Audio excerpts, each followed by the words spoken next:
Когато започнах да пътувам, в началото естествено събирах магнитчета. В един момент открих, че няма къде да ги слагам, защото хладилниците ми са вградени. Тогава реших, че е много по-интересно да събирам картини. Имам картини от различни краища на света и сега ще ви покажа някои от тях.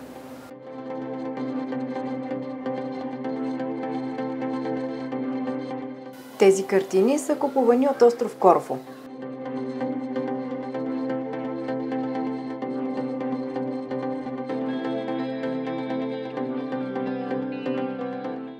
Намерих им прекрасно място на морето. Като говорим за картини, искам да ви споделя и нещо лично. Казвала съм ви, че работата ми на политически пиар беше доста напрегната. Прибирала съм се някоя вечер, буквално не искам да говоря с никой. Изключвам си телефона и гледам в една точка.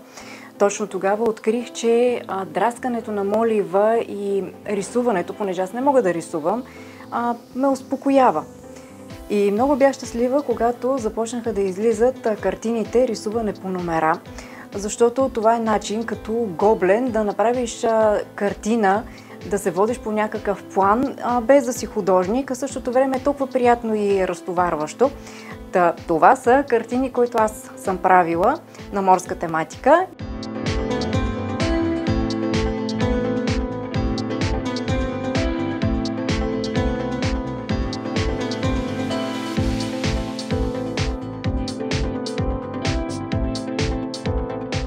Мисля, че се получиха добре и тук доста добре ми пасват.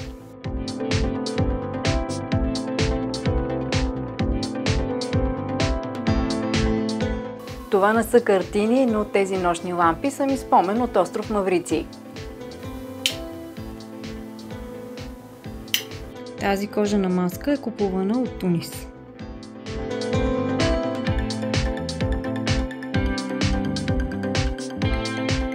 Тези картини са от Париж, естествено Триумфалната арка и Айфеловата кула.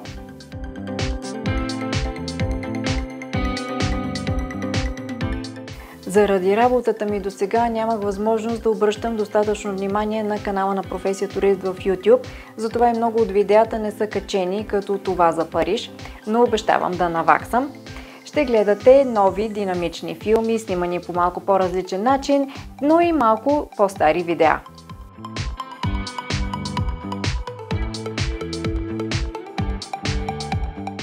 Тази картина е от Камбоджа и храмовете погълнати от джунглата, едно от любимите ми пътешествия, място, за което мечтаех и до което успях да се докосна.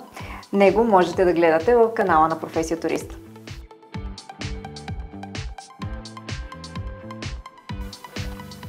Тази картина е от Занзибар. По-скоро видях я там.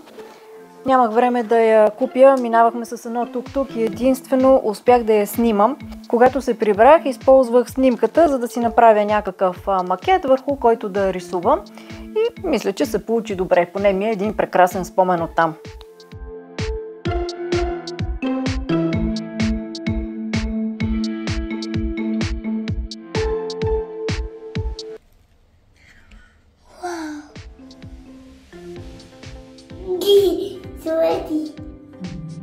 Светата картина. Картините са много, затова сме ги закачили на различни места. Дойдохме на гости в родителите ми, за да ви покажа още нещо интересно.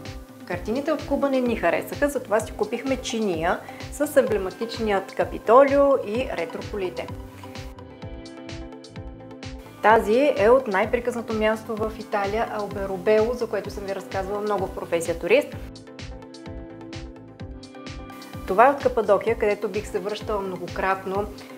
Подземни градове, къщи вкопани в скалите, дервиши, мистика и романтика. Помните ли приказките за Хитър Петър и Насредин Ходжа? Това е Насредин Ходжа, възседнал магаре, но обратно. Така върви и този часовник, наопаки. Спомен ми от Акшехир в Анадола и целият град е с шиховит характер. В офиса на Тони има няколко картини. Ето тази е от Занзибар. Това е една врата. За Занзибар е характерно, че вратите са с много богата украса от дърворезба и имат шипове заради животните, за да могат да се предпазят и да не разбият вратите. Сега в градовете диви животни няма, но традицията е останала, а вратите са наистина забележителни.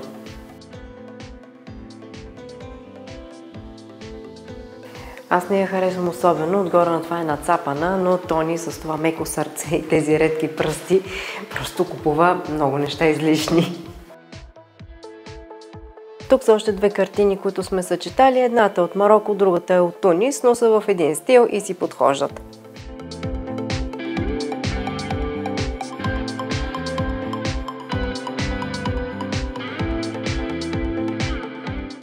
Това пък ни е спомен от Кения. Жирафи, масаи, сафари.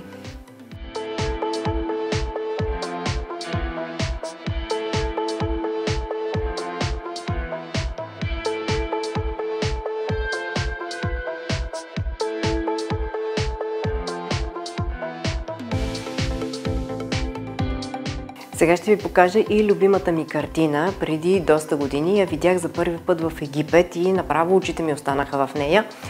Много време я търсих, докато пътувах в арабските страни, но все нещо не ми харесваше в тези картини. Намерих я в Тайланд. Наричаме я Очите. С Тони отивахме към един нощен пазар на остров Пукет, когато едно ателие почти затваряше и майсторът си разместваше картината, за да ги прибере. И тогава я видяхме и двамата и просто бях много сепната и казвам, това са очите. Той толкова я хареса, че веднага я купихме. Всъщност това е и най-скъпата ни картина, която сме купували от чужбина.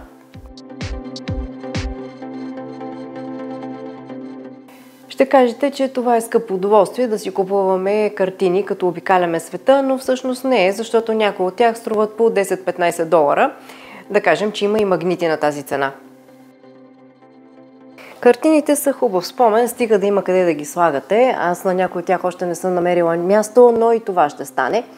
Благодаря ви, че гледате Професия турист, абонирайте се за канала и пътувайте с нас!